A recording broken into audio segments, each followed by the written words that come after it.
Hallelujah. ನಮ್ಮ ಕರ್ತನಾದ ಯೇಸು ಕ್ರಿಸ್ತನ ನಾಮದಲ್ಲಿ ನಿಮ್ಮೆಲ್ಲರಿಗೂ ಶುಭಗಳು. Good morning. ಚೆನ್ನಾಗಿದ್ದೀರಾ? ಎಚ್ಚರಗೊಂಡಿದ್ದೀರಾ? ಯಾವುದಾದರೂ ಸಮಸ್ಯೆ, ಯಾವುದಾದರೂ ಬಾಧೆ, ವೇದನೆ ನಮಗೆ ಬರುವಾಗ, ನಮಗುಂಟಾಗುವಾಗ ನಾವು ಅದನ್ನೇ ಯೋಚಿಸುತ್ತಾ ಮಲಗುವುದಾದರೆ ನಿದ್ರೆ ಬರೋದಿಲ್ಲ. ನಿದ್ದೆಯಿಂದ ಎದ್ರೂ ಕೂಡ ನಮ್ಮ ಮನಸ್ಸಿಗೆ ಪ್ರಶಾಂತತೆ ದೊರಕುವುದಿಲ್ಲ.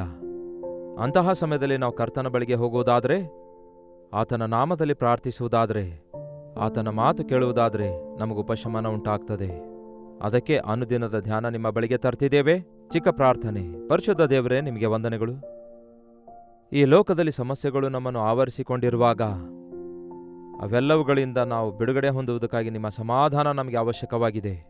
ನಮ್ಮೆಲ್ಲರೊಂದಿಗೆ ಮಾತಾಡಿರಿ ಎಂದು ಕ್ರಿಸ್ತನ ನಾಮದಲ್ಲಿ ಬೇಡುತ್ತೇನೆ ತಂದೆಯೇ, ಆಮೇನ್. ಮನುಷ್ಯನಿಗೆ ಎಲ್ಲವೂ ಇದೆ ನೋಡಿ. ನಾಗರಿಕತೆ ದೊರಕಿದೆ. ಈ ಲೋಕದಲ್ಲಿ ಲಭ್ಯವಾಗಿ ಎಲ್ಲವೂ ದೊರಕುತ್ತಾ ಇವೆ. ಸ್ವಲ್ಪ ಕೊರತೆ ಇದ್ರೂ, ಕಷ್ಟ ಇದ್ರೂ, ಬೆಲೆ ಹೆಚ್ಚಾದ್ರೂ ಹೇಗಾದರೂ ಮಾಡಿ ಪ್ರತಿಯೊಬ್ಬನು ತನಗೆ ಬೇಕಾದವುಗಳನ್ನು ಸಂಪಾದಿಸಿಕೊಳ್ತಿದ್ದಾನೆ, ಅದನ್ನು ಅನುಭವಿಸಲು ಪ್ರಯತ್ನಿಸ್ತಿದ್ದಾನೆ. ಕೆಲವರಾದರೋ ಇನ್ನಷ್ಟು ಅತ್ಯಾಸೆಯಿಂದ ಇನ್ನೂ ಹಣ ಸಂಪಾದಿಸಿಕೊಳ್ಬೇಕು, ಇನ್ನೂ ಹೆಸರು ಸಂಪಾದಿಸಿಕೊಳ್ಬೇಕು, ಇನ್ನಷ್ಟು ಹೆಚ್ಚು ನನ್ನ ಟ್ಯಾಲೆಂಟ್ ಡೆವಲಪ್ ಮಾಡಿಕೊಳ್ಳಬೇಕು ಎಂದು ದೊಡ್ಡ ಮನೆ ಕಟ್ಟಿಕೊಳ್ಬೇಕು, ಇನ್ನೂ ಆಸ್ತಿ ಸಂಪಾದಿಸಬೇಕು, ಹಾಗೂ ಇನ್ನೂ ಹೊಸ ಹೊಸ ನಾಗರಿಕತೆಯಿಂದ ತುಂಬಿರುವಂತಹ ವಸ್ತು ವಾಹನಗಳನ್ನು ಕೊಂಡುಕೊಳ್ಳಬೇಕೆಂದು ಆಶಿಸುತ್ತಾರೆ. ಒಳ್ಳೆಯದೇ. ಆದರೆ ಎಷ್ಟೇ ಇದ್ರೂ ಕೂಡ, ಎಷ್ಟೇ ಸಂಪಾದಿಸಿಕೊಂಡ್ರೂ ಕೂಡ ಒಂದಲ್ಲ ಒಂದು ಕೊರತೆ ಇದೆ ಎನ್ನುವುದು ಪ್ರತಿಯೊಬ್ಬರೂ ಗುರುತಿಸುತ್ತಿದ್ದಾರೆ. ಬಹಳ ಐಶ್ವರ್ಯವಂತರಾಗಿರುವವರ ಬಳಿಗೆ ಹೋಗಿ ನೀವು ಕೇಳೋದಾದ್ರೆ, ಅವರಿಗೆ ಎಷ್ಟೇ ಐಶ್ವರ್ಯ ಇದ್ರೂ ಕೂಡ ಅವರಿಗಿಲ್ಲದೇ ಇರುವುದು ಒಂದಿದೆ. ಸಮಾಧಾನವಿಲ್ಲ, ನೆಮ್ಮದಿ ಇಲ್ಲ, ಪ್ರಶಾಂತತೆ ಇಲ್ಲ. ಅದು ಅವರಿಗೆ ಬೇಕಾಗುವುದಾದ್ರೆ ನಮ್ಮಂಥವರಿಗೆ ಹೇಳಿಕೊಳ್ತಾರೆ, ಮನಸಾರೆ ಒಪ್ಪಿಕೊಳ್ತಾರೆ. ಯಾಕೆಂದರೆ ಆ ಡೀಪ್ ಡೌನ್ ಅವರ ಹೃದಯದಲ್ಲಿ ಅವರಿಗೆ ಗೊತ್ತಾಗ್ತದೆ. 10 ಮಂದಿ ಮನೆಯಲ್ಲಿದ್ದರೂ ಕೂಡ ತಂದೆ ತಾಯಿ ನನ್ನೊಂದಿಗೆ ಇಲ್ಲ, ತೀರ್ ಹೋಗಿದ್ದಾರೆ ಎಂಬ ವೇದನೆಯಲ್ಲಿ ಕೆಲವರಿದ್ರೆ, ಎಲ್ಲರೂ ನನಗಿದ್ದಾರೆ, ತಂದೆ ತಾಯಿ ಇದ್ದಾರೆ, ಬಂಧುಗಳಿದ್ದಾರೆ, ಸ್ನೇಹಿತರಿದ್ದಾರೆ, ಎಲ್ಲರೂ ಇದ್ದಾರೆ, ಆದರೆ ನನ್ನ ಮನಸ್ಸಿಗೆ ನೆಮ್ಮದಿ ಇಲ್ಲ ಎಂಬ ಪರಿಸ್ಥಿತಿಯಲ್ಲಿ ಬಹಳಷ್ಟು ಜನ ಇರ್ತಿದ್ದಾರೆ. ನನಗೆ ಬಹಳಷ್ಟು ಟ್ಯಾಲೆಂಟ್ಸ್ ಇವೆ, ಬಹಳ ಒಂದು ಸಾಮರ್ಥ್ಯದಿಂದ ಎಲ್ಲ ಕೆಲಸ ಮಾಡ್ತಿದ್ದೇನೆ, ಎಲ್ಲರೂ ನನಗೆ ಮೆಚ್ಚಿಕೊಳ್ತಿದ್ದಾರೆ, ಆದರೆ ನನ್ನ ಅಂತರಂಗದಲ್ಲಿ ನನಗೆ ತೃಪ್ತಿ ಇಲ್ಲ, ಸಮಾಧಾನವಿಲ್ಲ, ಸಂತೋಷವಿಲ್ಲ ಎನ್ನುವಂಥವರನ್ನು ಕೂಡ ನಾವು ನೋಡ್ತೇವೆ. ಏನೇನೋ ಸಾಧಿಸಿ ಏನೆಲ್ಲ ಸಂಪಾದಿಸಿದ್ದೇವೆ ಅಂದುಕೊಂಡವರ ಜೀವಿತದಲ್ಲೂ ಕೂಡ ಒಂದು ಕೊರತೆ ಇದೆ, ಅದೇ ಸಮಾಧಾನ ಇಲ್ಲದಿರುವಂಥದ್ದು. ಯಾಕೆ ಹಾಗೆ? ಏನೇ ಆಗಲಿ ದುಡ್ಡಿನಿಂದ ಕೊಂಡುಕೊಳ್ಳಬಹುದು. ಈ ದಿನಗಳಲ್ಲಿ ದುಡ್ಡು ಹೇಗೆ ಉಪಯೋಗಿಸ್ತಾರೆ ನೋಡಿ. ದುಡ್ಡಿನಿಂದ ಮನುಷ್ಯರನ್ನೇ ಕೊಂಡುಕೊಳ್ತಿದ್ದಾರೆ, ಮನಸಾಕ್ಷಿಯನ್ನು ಕೊಂಡುಕೊಳ್ತಿದ್ದಾರೆ.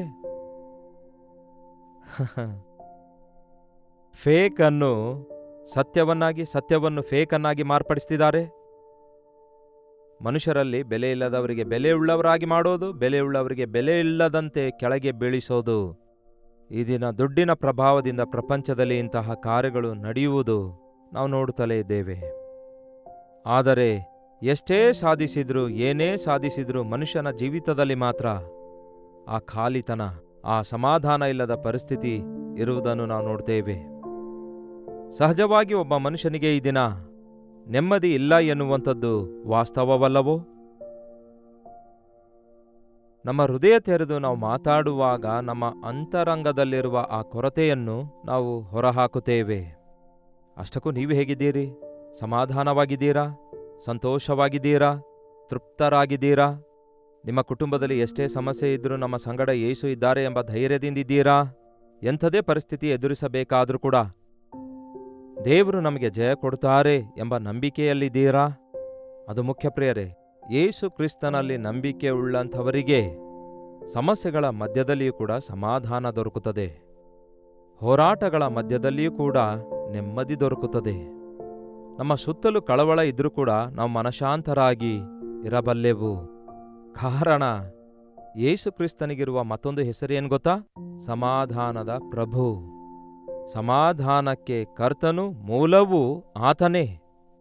ಆತನ ಮುಖಾಂತರವೇ ಸಮಾಧಾನ ಉಂಟಾಗ್ತದೆ.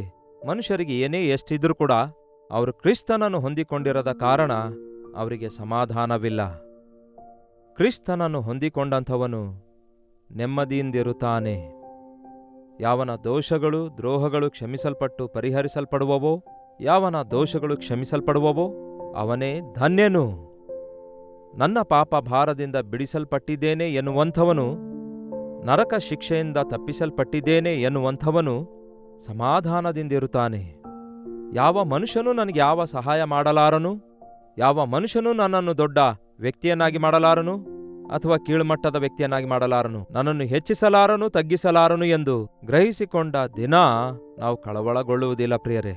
ಅವರೇನು ಅಂದ್ಕೊಳ್ತಿದ್ದಾರೋ, ಇವರೇನು ಅಂದ್ಕೊಳ್ತಿದ್ದಾರೋ, ಅದು ಹೇಗಾಗ್ತದೋ ಇದು ಹೇಗಾಗ್ತದೋ, ನನಗೆಲ್ಲರೂ ಕೀಳಾಗಿ ನೋಡ್ತಿದ್ದಾರೆ, ನನ್ನನ್ನು ಎಲ್ಲರೂ ತಳ್ಳಿ ಹಾಕ್ತಿದ್ದಾರೆ, ನನ್ನನ್ನು ಕಂಡ್ರೆ ಎಲ್ಲರಿಗೂ ಅಸೂಯೆ, ನನ್ನನ್ನು ಕಂಡ್ರೆ ಯಾರಿಗೂ ಇಷ್ಟ ಇಲ್ಲ ಎಂಬ ಆಲೋಚನೆಯಿಂದ ತುಂಬಿಕೊಂಡು ನಮಗಿರುವ ಸಮಾಧಾನ ಹಾಳು ಮಾಡಿಕೊಳ್ತಿದ್ದೇವೆ ಹೊರತು, ನನಗೆ ನನ್ನ ಕರ್ತನಿದ್ದಾನಲ್ಲವೇ, ನನ್ನ ಕರ್ತನ ಮುಂದೆ ನಾನು ಹೇಗಿದ್ದೇನೆ, ನನ್ನ ಕರ್ತನು ನನ್ನನ್ನು ಮೆಚ್ಚಿಕೊಳ್ತಿದ್ದಾರೆ ಸಾಕು, ನನ್ನ ಕರ್ತನಿಗೆ ಇಷ್ಟಕರವಾಗಿದ್ದೇನಲ್ಲವೇ ಸಾಕು ಎಂಬ ತೃಪ್ತಿಯಿಂದಿರುವಾಗ ಈ ಲೋಕದ ಯಾವ ಪರಿಸ್ಥಿತಿಗಳು ನಮ್ಮನ್ನು ಕುಗ್ಗಿಸಿ ಬಿಡುವುದಿಲ್ಲ. ಯಾಕೆ ಬೇಕು ಪ್ರಿಯರೇ ಭಯ?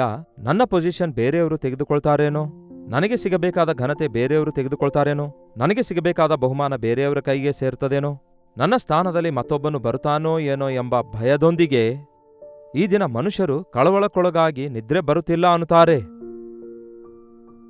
ಮನಃಶಾಂತಿ ಇಲ್ಲದ ಪರಿಸ್ಥಿತಿಯಲ್ಲಿರುತ್ತಿದ್ದಾರೆ.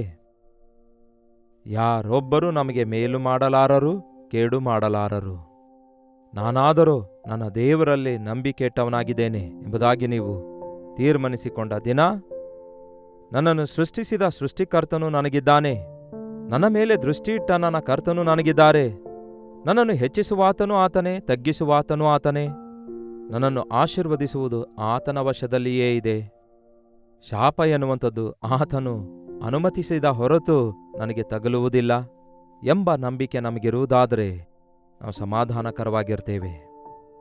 ಏನಾಗಿದೆ ನಿಮ್ಮ ಸಮಾಧಾನ ಹಾಳು ಮಾಡುವಂಥದ್ದು? ಒಮ್ಮೆ ಆಲೋಚಿಸಿರಿ. ಯಾವ ವಿಷಯದಲ್ಲಿ ನೀವು ಕಳವಳಗೊಳ್ತಾ ಇದ್ದೀರಿ? ಹೌದು, ಈ ದಿನ ನಮ್ಮ ವೈಯಕ್ತಿಕ ಬಾಧೆಗಳು, ಸಮಸ್ಯೆಗಳು, ಹೋರಾಟಗಳು ಇವೇ ಅಲ್ಲವೇ? ಇವುಗಳೊಂದಿಗೆ ಬಹಿರಂಗವಾಗಿ ನಾವು ಕೇಳ್ತಿರುವ ಸಮಾಚಾರಗಳು ನಮ್ಮ ಹೃದಯದೊಳಗೆ ಎಷ್ಟೋ ಕಳವಳ ಹುಟ್ಟಿಸುತ್ತಿವೆ. ಎಲ್ಲಿ ನೋಡಿದ್ರೂ ಕೂಡ ಪ್ರಪಂಚದಲ್ಲಿ ನೋಡಿರಿ, ಒಂದು ದೊಡ್ಡ ಪ್ರಳಯ ಬಂತು, ಮರುಭೂಮಿಯಂತಿರುವ ದುಬೈ ಎಲ್ಲವೂ ಕೂಡ ನೀರಿನಿಂದ ತುಂಬಿಕೊಂಡಿತು. ಯಾರೂ ಊಹಿಸಲಿಲ್ಲ ಅದನ್ನು. ಎಷ್ಟು ವಿನಾಶನ ಉಂಟಾಯಿತು, ನಷ್ಟ ಉಂಟಾಯಿತು. ಈಗೋ ಇತ್ತೀಚೆಗೆ ಚೈನಾದಲ್ಲಿ ಎಷ್ಟೋ ಜನರು ಪ್ರಳಯಕ್ಕೆ ಗುರಿಯಾಗಿ ಎಷ್ಟೋ ಜನ ಕುಗ್ಗಿ ಹೋದ್ರು ಒಂದೇ ಏಟಿಗೆ. ಪಟ್ಟಣವೆಲ್ಲ ನೀರಿನಿಂದ ಕೊಚ್ಕೊಂಡು ನೀರಲ್ಲಿ ಮುಳುಗಿ ಹೋದವು ಅಂದಾಗ ನೋಹನನ ದಿನಗಳು ನೆನಪಾಗ್ತಿಲ್ಲವೋ? ನಾನು ಒಂದೇ ಸಾರಿ ಪ್ರಪಂಚ ಎಲ್ಲವನ್ನೂ ಜಲಪ್ರಳಯದಿಂದ ನಾಶ ಮಾಡುವುದಿಲ್ಲವೆಂದು ದೇವರು ಹೇಳಿದ್ದಾರೆ. ಆದರೆ ಅಲ್ಲಲ್ಲಿ ಆತನು ತನ್ನ ಕೋಪವನ್ನು, ತನ್ನ ಉಗ್ರತೆಯನ್ನು, ಆತನು ಅಂದುಕೊಂಡಿರುವ ಉದ್ದೇಶಗಳನ್ನು ಹೀಗೆ ವರತೆಗಳ ಮುಖಾಂತರ, ಪ್ರಕೃತಿ ವಿಕೋಪಗಳ ಮುಖಾಂತರ ಮನುಷ್ಯರು ಸೃಷ್ಟಿಕರ್ತನ ಕಡೆಗೆ ತಿರುಗಿಕೊಳ್ಳುವುದಕ್ಕಾಗಿ ದೇವರು ಉಂಟು ಮಾಡ್ತಿದ್ದಾರೇನೋ? ಅಷ್ಟು ಮಾತ್ರವಲ್ಲ, ಮತ್ತೊಂದು ಕಡೆ ಯುದ್ಧಗಳ ಕುರಿತಾಗಿ ಸಮಾಚಾರ ಕೇಳ್ತಿದ್ದೇವೆ. ಗತಕಾಲದಲ್ಲಿ ಇಸ್ರಾಯೇಲ್ ದೇಶದ ಮೇಲೆ ಇತರ ದೇಶಗಳು ತಿರುಗಿ ಬೀಳುವುದನ್ನು ನೋಡಿದ್ದೇವೆ. ಇದೊಂದು ಮೂರನೆಯ ಮಹಾಪ್ರಪಂಚ ಯುದ್ಧ ಆಗ್ತದೇನೋ ಎಂದು ಜನರು ಭಯಪಡ್ತಿದ್ರು. ಅಷ್ಟು ಭಯಂಕರವಾದ ಅಣು ಆಯುಧಗಳು ಅವರ ಹತ್ರ ಇವೆಯಲ್ಲವೇ? ಪ್ರತಿ ದೇಶ ತನ್ನನ್ನು ತಾನು ನಾಶ ಮಾಡಿಕೊಳ್ಳುವ ಆಯುಧಗಳನ್ನು, ಇತರರನ್ನು ನಾಶ ಮಾಡುವಂತಹ ಯುದ್ಧ ಸಾಮಗ್ರಿಗಳನ್ನು ಕೂಡಿಟ್ಕೊಂಡಿದ್ದಾರೆ. ಅದರಿಂದ ಏನ್ ಪ್ರಯೋಜನ ಹೇಳಿ? ಒಬ್ಬನಿಗೆ ನಾವು ಬದಲಾಯಿಸ್ಲಿಕ್ಕಾಗಲ್ಲ, ಆದರೆ ಹಾಳು ಮಾಡುವುದಕ್ಕಾಗಿ ಮಾತ್ರ ರೆಡಿ. ಎಷ್ಟೋ ಜನರಿಗೆ ನಾವು ನೋಡ್ತೇವೆ, ಒಳ್ಳೆಯದನ್ನು ಮಾಡುವವರೊಬ್ಬರು ಇಲ್ಲ, ಆದರೆ ಹಾನಿ ಮಾಡುವವರು ಪ್ರತಿಯೊಬ್ಬರಿದ್ದಾರೆ. ಇಂತಹ ಪರಿಸ್ಥಿತಿಯಲ್ಲಿ, ಇಂತಹ ದಿನಮಾನಗಳಲ್ಲಿ ಅಮಾಯಕ ಪ್ರಜೆಗಳು ನರಳಾಡುವುದನ್ನು ನೋಡುತ್ತೇವೆ. ಆ ಯುದ್ಧದ ಭಯಗಳು, ಪ್ರಕೃತಿ ವಿಕೋಪದ ಭಯಗಳು, ಬರಗಾಲದ ಭಯಗಳು ಈ ದಿನ ಮನುಷ್ಯರಿಗೆ ಬಹಳಷ್ಟು ಪೀಡಿಸ್ತಿವೆ, ಅನುಭವಿಸ್ತಿದ್ದೇವೆ. ಯಾವ ದೇಶವೂ ಸುರಕ್ಷಿತವಾದ ದೇಶವಾಗಿ ಕಾಣಿಸ್ತಾ ಇಲ್ಲ. ಯಾವ ದೇಶದಲ್ಲಿಯೂ ಕೂಡ ಈ ದಿನ ಹೋಗುವುದಾದರೆ ಒಂದು ದಿನ ಪ್ರಗತಿಯ ದೇಶ ಎಂಬುದಾಗಿ ಕರೆಯಲ್ಪಟ್ಟಂಥವುಗಳು ವೇವರಿಯಾಗಿ ತತ್ತರಿಸುವ ದೇಶಗಳಾಗಿ ಇರ್ತಾ ಇವೆ. ಅಕ್ರಮ ವಿಸ್ತರಿಸುತ್ತಾ ಇದೆ, ದೌರ್ಜನ್ಯ ವಿಸ್ತರಿಸುತ್ತಾ ಇದೆ. ಒಬ್ಬರನ್ನೊಬ್ಬರು ಕೊಲ್ಲುವುದನ್ನು, ಒಬ್ಬರ ವಿರುದ್ಧ ಒಬ್ಬರು ತಿರುಗಿ ಬೀಳುವಂಥದ್ದು ವಿಸ್ತರಿಸುತ್ತಲೇ ಇದೆ. ಇಂತಹ ಮಾತುಗಳೆಲ್ಲ ಕೇಳುವಾಗ ನಮ್ಮ ಮನಸ್ಸು ನೆಮ್ಮದಿಯಾಗಿರುತ್ತದೋ? ಯಾರೋ ಏನೋ ಎಲ್ಲೋ ಕಾರ್ಯ ಮಾಡಿದ್ದಾರೆ, ಏನೋ ಆಯಿತು ಎಂಬುದಾಗಿ ಕೇಳಿದಾಗಿಯೂ ನಮಗೆ ಗೊತ್ತಾಗದಂತೆ ನಮ್ಮ ಹೃದಯದೊಳಗೆ ಒಂದು ವಿಧವಾದ ನಿರುತ್ಸಾಹ ಬರುತ್ತೆ. ನಮಗೇನಾಗ್ತದೋ ಎಂಬ ಭಯ ಬರುತ್ತೆ. ನಮ್ಮ ಭವಿಷ್ಯ ಏನಾಗ್ತದೋ ಎಂಬ ದಿಗುಲು ನಮಗುಂಟಾಗುತ್ತಲೇ ಇರುತ್ತೆ. ಅದಕ್ಕಾಗಿಯೇ ಈ ಫೇಕ್ ನ್ಯೂಸ್ ಕೇಳುವುದನ್ನು ಬಿಟ್ಟು ಗುಡ್ ನ್ಯೂಸನ್ನು ಕೇಳಿರಿ. ಸೋಷಿಯಲ್ ಮೀಡಿಯಾದಲ್ಲಿ ಫೇಕ್ ನ್ಯೂಸೂ ಇದೆ, ಗುಡ್ ನ್ಯೂಸೂ ಇದೆ. You have to choose. ನಿಮಗೆ ಉಪಶಮನ ಕೊಡುವಂತಹ, ನಿಮ್ಮ ಹೃದಯಕ್ಕೆ ನೆಮ್ಮದಿ ಕೊಡುವಂತಹ, ನಿಮಗೆ ನಿತ್ಯ ಜೀವದ ವಿಷಯಗಳನ್ನು ತಿಳಿಯಪಡಿಸುವಂತಹ, ನಿಮ್ಮನ್ನು ಆಧ್ಯಾತ್ಮಿಕವಾಗಿ ಬಲಪಡಿಸುವ ಸಂದೇಶಗಳಿಂದ ಈ ದಿನ ಬಲಗೊಳ್ಳಿರಿ. ಮೀಡಿಯಾ ದೇವರೇ ಕೊಟ್ಟಿದ್ದಾರೆ, ದೇವರೇ ಉಪಯೋಗಿಸಿಕೊಳ್ತಿದ್ದಾರೆ. ಪ್ರಪಂಚದಾದ್ಯಂತ ಅನೇಕ ಜನರು ಅದನ್ನು ಬಳಸುತ್ತಿದ್ದಾರೆ. ಸೈಮಲ್ಟೇನಿಯಸ್ ಆಗಿ ಸೈತಾನನು ಕೂಡ ಬಹಳವಾಗಿ, ಇನ್ನಷ್ಟು ಅಧಿಕವಾಗಿ ಈ ಫೇಕ್ ನ್ಯೂಸ್ಗಳಿಂದ, ಭಯಾಂದೋಲನೆ ಉಂಟು ಮಾಡುವ ವಿಷಯಗಳಿಂದ, ಬೆದರಿಕೆ ಉಂಟು ಮಾಡುವ ವಿಷಯಗಳಿಂದ ತುಂಬಿಸುತ್ತಿದ್ದಾನೆ. ಯಾವುದರ ಮೇಲೆ ನೀವು ಮನಸ್ಸಿಡುತ್ತಾ ಇದ್ದೀರಿ? ಯಾವುದನ್ನು ಧ್ಯಾನಿಸುತ್ತಾ ಇದ್ದೀರಿ? ಯಾವುದರ ಮೇಲೆ ನೀವು ಲಕ್ಷ್ಯ ಬಿಡ್ತಾ ಇದ್ದೀರಿ? ಯೇಸುವಿನ ಮಾತು ನೀವು ಕೇಳುವುದಾದರೆ ಅವು ನಿಮಗೆ ಜೀವದ ಬುಗ್ಗೆಯಾಗಿರುತ್ತವೆ. ನಿರೀಕ್ಷೆ ಇಲ್ಲದವರಿಗೆ ನಿರೀಕ್ಷೆ ಉಂಟು ಮಾಡ್ತವೆ. ಸಮಾಧಾನ ಇಲ್ಲದವರಿಗೆ ಸಮಾಧಾನ ಉಂಟು ಮಾಡ್ತವೆ. ಯೇಸುವಿನ ಮಾತುಗಳಿಂದ ತುಂಬಿದ್ದಾಗಿದೆ ಪರಿಶುದ್ಧ ಸತ್ಯವೇದ. ಈ ಗ್ರಂಥದಲ್ಲಿರುವ ಮಾತುಗಳನ್ನೇ ಈ ದಿನಗಳಲ್ಲಿ ನಾವೆಲ್ಲರೂ ಧ್ಯಾನಿಸ್ತಿದ್ದೇವೆ. ಆತನ ಮಾತು ನಾವು ಕೇಳುವುದಾದರೆ ಅದು ನಮಗೆ ಎಷ್ಟೋ ಒಳ್ಳೆಯದು. ಒಂದು ಸಾರಿ ಯೆಶಾಯನ ಪುಸ್ತಕ 48ನೇ ಅಧ್ಯಾಯ 17ನೇ ವಚನ ಓದುತ್ತೇನೆ ಕೇಳ್ರಿ. ನಿಮ್ಮ ವಿಮೋಚಕನಾದ ಇಸ್ರಾಯೇಲರ ಸದಮಲ ಸ್ವಾಮಿಯಾದ ಯೆಹೋವನು ಇಂತೆನ್ನುತ್ತಾನೆ, ನಿಮಗೆ ಪ್ರಯೋಜನ ಉಂಟಾಗುವ ಹಾಗೆ ನಿಮ್ಮ ದೇವರಾದ ಯೆಹೋವನು ಎಂಬ ನಾನು ನಿಮಗೆ ಉಪದೇಶಿಸುವೆನು. ನೀವು ನಡೆಯಬೇಕಾದ ಮಾರ್ಗದಲ್ಲಿ ನಿಮ್ಮನ್ನು ನಡೆಸುವೆನು. ನೀವು ನನ್ನ ಆಜ್ಞೆಗಳನ್ನು ಕೈಕೊಂಡು ನಡೆಯಬೇಕೆಂದು ನಾನು ಎಷ್ಟೋ ಹೆಚ್ಚು ಕೋರುತ್ತೇನೆ. ನಿಮ್ಮ ದೇವರಾದ ಯೆಹೋವನು ನಾನು ನಿಮಗೆ ಉಪದೇಶ ಮಾಡುತ್ತೇನೆ. ನೀವು ನಡೆಯಬೇಕಾದ ಮಾರ್ಗವನ್ನು, ಅಂದರೆ ಇಂತಹ ಪರಿಸ್ಥಿತಿಯಲ್ಲಿ ನೀವು ನಡೆದುಕೊಳ್ಳಬೇಕಾದ ವಿಧಾನವನ್ನು ನಿಮಗೆ ನಾನು ತಿಳಿಯಪಡಿಸುತ್ತೇನೆ. ನೀವು ನನ್ನ ಮಾತುಗಳನ್ನು ಲಾಲಿಸುವುದಾದರೆ ನಿಮಗೆ ಎಷ್ಟೋ ಹೆಚ್ಚಾದ ಕ್ಷೇಮ ಉಂಟಾಗ್ತದೆ. ದೇವರ ಮಾತು ಕೇಳಬೇಕು ಪ್ರಿಯರೇ. ಈ ಒಂದು ಕಳವಳಗಳ ಮಧ್ಯದಲ್ಲಿ, ಈ ಕನ್ಫ್ಯೂಷನ್ ಸ್ವರಗಳ ಮಧ್ಯದಲ್ಲಿ, ಈ ನಿರುತ್ಸಾಹದ ಮಾತುಗಳ ಮಧ್ಯದಲ್ಲಿ, ಈ ಪ್ರಕೃತಿ ವಿಕೋಪದ ಮಧ್ಯದಲ್ಲಿ, ಯುದ್ಧ ಸಮಾಚಾರಗಳ ಮಧ್ಯದಲ್ಲಿ, ಹೃದಯಕ್ಕೆ ಭಯಾಂದೋಲನೆ ಉಂಟು ಮಾಡುವಂತಹ ಸಮಾಚಾರಗಳ ಮಧ್ಯದಲ್ಲಿ ಯೇಸುವಿನ ಮಾತು ನಾವು ಕೇಳಿಸಿಕೊಳ್ಳುವಂಥವರಾಗಿರಬೇಕು. ಆತನ ಮಾತುಗಳು ನಮಗೆ ಸಮಾಧಾನ ಉಂಟು ಮಾಡ್ತವೆ, ನೆಮ್ಮದಿ ಉಂಟು ಮಾಡ್ತವೆ. ದೇವರ ಮಾತುಗಳು ನಮಗೆ ಪ್ರಶಾಂತತೆಯನ್ನು ಕೊಡ್ತವೆ. ನೋಡಿರಿ, ತಾಯಿಯ ಸ್ವರ ಕೇಳಿದ ಮಗು ಯಾವ ರೀತಿ ಕಣ್ಮುಚ್ಚಿ ನಿದ್ದೆ ಮಾಡ್ತದೋ, ಅಳುತ್ತಿರುವ ಮಗು ತಾಯಿಯ ಮಡಿಲಿಗೆ ಸೇರಿದಾಗ ಯಾವ ರೀತಿಯಾಗಿ ಪ್ರಶಾಂತವಾಗಿ ಸುಮ್ಮನೆ ಇರ್ತದೋ, ಎಷ್ಟೋ ಭಯಾಂದೋಲನಗಳ ಮಧ್ಯದಲ್ಲಿ ಎಲ್ಲಾ ಪರಿಸ್ಥಿತಿಗಳು ನಿಮಗೆ ವಿರುದ್ಧವಾಗಿದ್ರೂ ಕೂಡ, ಹತ್ತಿರದವರು, ದೂರಿನವರು ಹಾಗೂ ಪ್ರಪಂಚ ಪರಿಸ್ಥಿತಿಗಳು ತಾರುಮಾರಾಗಿ ಕಾಣಿಸಿದ್ರು, ಯಾವನ ಮನಸ್ಸು ಯೆಹೋವನ ಮೇಲೆ ಆಧಾರಗೊಂಡಿರುವುದೋ ಅವನು ಪೂರ್ಣ ಶಾಂತನಾಗಿರುವಂತೆ ದೇವರು ಕಾಪಾಡುವರು ಎಂದು ಹೇಳಿದಂತೆಯೇ, ನನ್ನ ದೇವರು ನನ್ನ ಸಂಗಡ ಇದ್ದಾರೆ, ದೇವರೇ ಈ ಪರಿಸ್ಥಿತಿಯಲ್ಲಿ ನನಗೇನು ಮಾಡನ್ನುತ್ತೀರಿ ಎಂದು ಕೇಳುವ ವ್ಯಕ್ತಿ ನೀವಾಗಿರೋದಾದ್ರೆ ನೀವು ಪ್ರಶಾಂತವಾಗಿರುತ್ತೀರಿ. ದೇವರು ಹೇಳ್ತಾರೆ, ನನ್ನ ಮಾತು ಕೇಳೋದಾದ್ರೆ ನಿಮ್ಮ ಕ್ಷೇಮವು ನದಿಯ ಹಾಗೆಯೂ ನಿಮ್ಮ ನೀತಿಯು ಸಮುದ್ರದ ತರಂಗದ ಹಾಗೆಯೂ ಇರುವುದು. ನಿಮ್ಮ ಕ್ಷೇಮವು ನದಿಯ ಹಾಗೆಯೂ ನಿಮ್ಮ ನೀತಿಯು ಸಮುದ್ರದ ತರಂಗಗಳ ಹಾಗಿರುವುದು. ನಿಮಗೆ ಸಮಾಧಾನ ಉಂಟಾಗ್ತದೆ, ನಿಮಗೆ ಸಂತೋಷ ಉಂಟಾಗ್ತದೆ, ನಿಮಗೆ ಉಪಶಮನ ಉಂಟಾಗ್ತದೆ. ಹಾಗೆ ಮತ್ತೊಂದು ವಚನ ನೋಡಿಕೊಳ್ಳೋಣ. ಫಿಲಿಪ್ಪಿದವರಿಗೆ ಬರೆದ ಪತ್ರಿಕೆ, ಅಲ್ಲಿ ಮತ್ತೊಂದು ವಚನ ನಾವು ನೋಡುತ್ತೇವೆ. ನಮ್ಮ ಬಾಧೆಗಳನ್ನು, ಸಮಸ್ಯೆಗಳನ್ನು, ಇಕ್ಕಟ್ಟುಗಳನ್ನು ಯೇಸುವಿನ ಬಳಿಗೆ ಕೊಂಡೊಯ್ಯುವುದಾದರೆ ಫಿಲಿಪಿಯರಿಗೆ ಬರೆದ ಪತ್ರಿಕೆಯಲ್ಲಿ ಒಂದು ವಚನ ನಾವು ನೋಡ್ತೇವೆ. 4ನೇ ಅಧ್ಯಾಯ, ಫಿಲಿಪಿಯರಿಗೆ ಬರೆದ ಪತ್ರಿಕೆ 4ನೇ ಅಧ್ಯಾಯ 6ನೇ ವಚನದಿಂದ ಓದುತ್ತೇನೆ ಕೇಳಿ. ಯಾವ ಸಂಬಂಧವಾಗಿಯೂ ಚಿಂತೆ ಮಾಡದೆ ಎಲ್ಲದರಲ್ಲಿಯೂ ಪ್ರಾರ್ಥನೆ ವಿಜ್ಞಾಪನೆಗಳಿಂದ ಕೃತಜ್ಞತಾಸ್ತುತಿಯನ್ನು ಸಲ್ಲಿಸುತ್ತಾ ನಿಮಗೆ ಬೇಕಾದದನ್ನು ದೇವರಿಗೆ ತಿಳಿಯಪಡಿಸಿರಿ. ಯಾವ ಸಂಬಂಧವಾಗಿಯೂ ನೀವು ಚಿಂತೆ ಮಾಡಬೇಡಿರಿ. ಚಿಂತಿಸುತ್ತಾ, ಭಯಪಡುತ್ತಾ, ದಿಗುಲು ಪಡುತ್ತಾ ಇರಬೇಡಿರಿ. ನೀವು ಪ್ರಾರ್ಥನೆಯಿಂದ, ವಿಜ್ಞಾಪನೆಯಿಂದ, ಕೃತಜ್ಞತಾಪೂರ್ವಕವಾಗಿ ನಿಮಗೆ ಬೇಕಾದದ್ದನ್ನು ದೇವರಿಗೆ ತಿಳಿಯಪಡಿಸಿರಿ. ಅಂದರೆ ನಿಮ್ಮ ಸಮಸ್ಯೆಗಳನ್ನು ಆತನಿಗೆ ತಿಳಿಯಪಡಿಸಿರಿ. ನಿಮ್ಮ ಆವೇದನೆಯನ್ನು ಪ್ರಾರ್ಥನೆಯಲ್ಲಿ ಆತನಿಗೆ ತಿಳಿಯಪಡಿಸಿರಿ. ದೇವರ ಸನ್ನಿಧಿಯಲ್ಲಿ ನಿಮ್ಮ ಹೃದಯವನ್ನು ಸುರಿಯ ಮಾಡಿಕೊಂಡು ಪ್ರಾರ್ಥಿಸಿರಿ. ಆಗ ನಿಮಗೆ ನೆಮ್ಮದಿ ಉಂಟಾಗ್ತದೆ. ಆಗ ಏನಾಗುತ್ತದೆ ಎಂಬುದಾಗಿ 7ನೇ ವಚನ ಏನು ಹೇಳುತ್ತೆ ನೋಡಿ.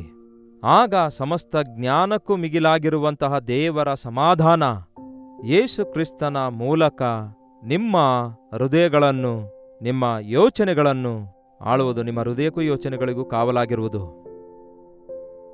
ಅರ್ಥವಾಯ್ತಾ ಪ್ರಿಯರೇ? ಅವಾಗ ಅಂದರೆ ಯಾವಾಗ?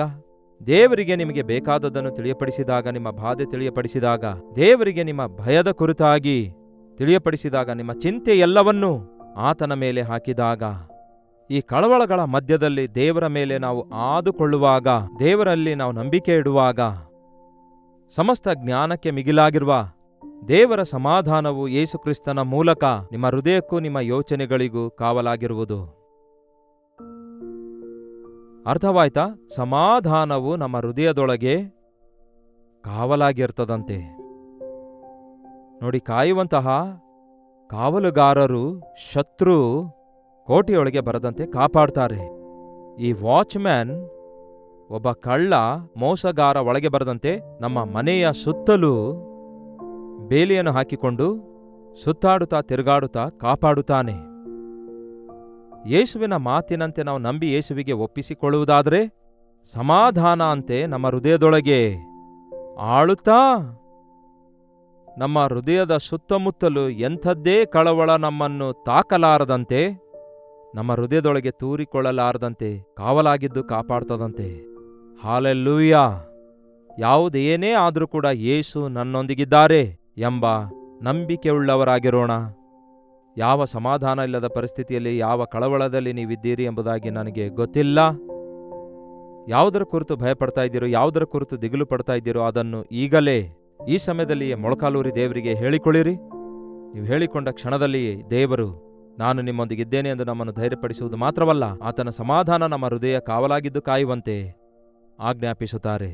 ಪ್ರಾರ್ಥನೆ. ಪರಿಶುದ್ಧ ದೇವರೇ, ಪ್ರೀತಿಯುಳ್ಳ ತಂದೆಯೇ, ನಿಮ್ಮ ಸಮಾಧಾನ ನಮ್ಮ ಹೃದಯ ಆಳುವಂತೆ ಈ ಭಯಂಕರವಾದ ಭಯಾಂದೋಲನದ ಲೋಕದಲ್ಲಿ, ಕಳವಳದ ಲೋಕದಲ್ಲಿ, ಸಮಸ್ಯೆದ ಲೋಕದಲ್ಲಿ ಸಿಕ್ಕಾಕೊಂಡು ನಾವು ಕುಗ್ಗಿ ಹೋಗದಂತೆ ಯೇಸುವಿನಲ್ಲಿ ನಂಬಿಕೆ ಇಡುವ ಹಾಗೆ, ನದಿಯ ಹಾಗೆ ನಿಮ್ಮ ಸಮಾಧಾನವು ಹರಿಯುವುದು ಎಂಬ ನಿಮ್ಮ ಮಾತಿನ ಪ್ರಕಾರ, ಯಾರು ನಿಲ್ಲಿಸಲಾರದಂತಹ ನದಿಯ ಹಾಗೆ ನಿಮ್ಮ ಸಮಾಧಾನ ನಮ್ಮ ಹೃದಯದೊಳಗೆ ಹರಿದುಕೊಂಡು ಹೋಗುವ ಹಾಗೆ, ಪ್ರತಿಯೊಂದು ಕೇಡನ್ನು ತೊಲಗಿಸಿ ಬಿಡುವ ಹಾಗೆ, ಪ್ರತಿ ದೋಷವನ್ನೆಲ್ಲ ತೊಳೆದು ಬಿಡುವ ಹಾಗೆ ನಿಮ್ಮ ಸಮಾಧಾನದ ಮಳೆ ನಮ್ಮ ಮೇಲೆ ಸುರಿಯ ಮಾಡಿರಿ.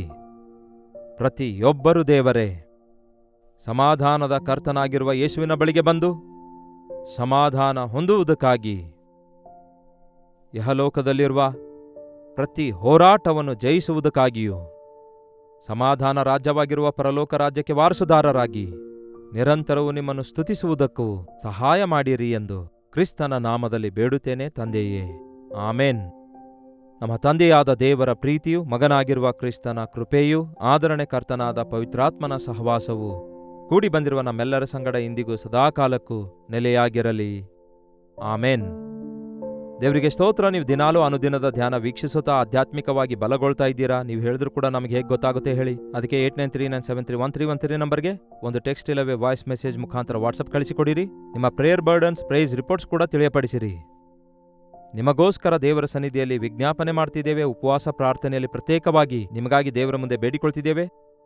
ನೀವೊಂದು ವೇಳೆ ಇತರ ದೇಶದಿಂದಲೂ ಸಹ ವೀಕ್ಷಿಸುವುದಾದರೆ ಕೊಡಲ್ಪಟ್ಟಂತಹ ಇದೇ ನಂಬರಿಗೆ ನಿಮ್ಮ ಪ್ರಾರ್ಥನಾ ಮನವಿ ನೀವು ಕೂಡ ಕಳಿಸಬಹುದು. ಈಗ ತಾನೇ ಹೇಳಿದ ಹಾಗೆ ಒಂದು ವೇಳೆ ನೀವು ಇತರ ದೇಶದಿಂದಲೂ ಸಹ ವೀಕ್ಷಿಸುವುದಾದರೆ ಕೊಡಲ್ಪಟ್ಟಂತಹ ಇದೇ ನಂಬರಿಗೆ ನಿಮ್ಮ ಪ್ರಾರ್ಥನಾ ಮನವಿಗಳನ್ನು ಕಳಿಸಿಕೊಡಿರಿ. ಒಂದು ಟೆಕ್ಸ್ಟ್ ಇಲ್ಲವೇ ವಾಯ್ಸ್ ಮೆಸೇಜ್ ಮುಖಾಂತರ ನಿಮ್ಮ ಪ್ರಾರ್ಥನಾ ಮನವಿ ಕಳಿಸಿಕೊಡಿರಿ. ನಿಮಗಾಗಿ ಪ್ರಾರ್ಥಿಸ್ತಿದ್ದೇವೆ, ನೀವು ಕೂಡ ಪ್ರಾರ್ಥಿಸಿರಿ. Doctor Jayapal Kannada YouTube channel ಇನ್ನೂ ಸಬ್ಸ್ಕ್ರೈಬ್ ಮಾಡಿಕೊಳ್ಳದಿದ್ದರೆ ಹಿಂದೆ ಸಬ್ಸ್ಕ್ರೈಬ್ ಮಾಡಿಕೊಳ್ಳಿರಿ. ಪ್ರತಿದಿನ ದೇವರ ವಾಕ್ಯ ಕೇಳ್ತಿದ್ದೀರಲ್ಲವೇ? ಕನಿಷ್ಠ ಒಂದು ಸಾರಿ ಆದರೂ ಲೈಕ್ ಬಟನ್ ಅನ್ನು ಒತ್ತಬೇಕಲ್ಲವೇ? ಪ್ರತಿದಿನ ಲೈಕ್ ಮಾಡುವುದನ್ನು ನೀವು ಮರೆತು ಹೋಗಬೇಡಿ. ಅಷ್ಟು ಮಾತ್ರವಲ್ಲ, ನಿಮ್ಮ ಸ್ನೇಹಿತರು ಬಂದು ಯಾರಿಗಾದರೂ ಅಗತ್ಯವಿದ್ದವರಿಗೆ, ಅವರು ಆಧರಿಸಲ್ಪಡುವ ಹಾಗೆ ಅವರಿಗೂ ಕೂಡ ಈ ಸಂದೇಶ ಶೇರ್ ಮಾಡಿರಿ. ಕನ್ನಡದಲ್ಲಿ ಮಾತ್ರವಲ್ಲದೆ ತೆಲುಗು, ತಮಿಳ್ ಹಾಗೂ ಹಿಂದಿ ಭಾಷೆಯಲ್ಲಿಯೂ ಕೂಡ, ಕನ್ನಡ, ತೆಲುಗು, ತಮಿಳ್, ಹಿಂದಿ ಭಾಷೆಯಲ್ಲಿಯೂ ಕೂಡ ಈ ಅನುದಿನದ ಧ್ಯಾನ ಸೋಷಿಯಲ್ ಮೀಡಿಯಾದಲ್ಲಿ ಪ್ರಸಾರ ಮಾಡ್ತಿದ್ದೇವೆ. ಆ ಭಾಷೆಯ ಫ್ರೆಂಡ್ಸ್ ನಿಮಗಿರೋದಾದರೆ ಅವರಿಗೂ ಕೂಡ ಶೇರ್ ಮಾಡಿರಿ. www.jaipal.org ಎಂಬ ವೆಬ್ಸೈಟ್ ಅನ್ನು ಕೂಡ ಸಂಧಿಸಿರಿ. ಡೀಟೇಲ್ಸ್ ಎಲ್ಲ ನಿಮಗೆ ಗೊತ್ತಾಗುವುದು. ಕರ್ತನ ಚಿತ್ತವಿರುವುದಾದರೆ ಮತ್ತೆ ನಾಳೆ ಇದೇ ಅನುದಿನದ ಧ್ಯಾನ ಎಂಬ ಕಾರ್ಯಕ್ರಮದಲ್ಲಿ ಮತ್ತೆ ನಾವು ಭೇಟಿಯಾಗೋಣ. ಅಲ್ಲಿವರೆಗೂ ದೇವರ ಮಹಾಕೃಪೆ ನಿಮ್ಮೆಲ್ಲರೊಂದಿಗಿರಲಿ.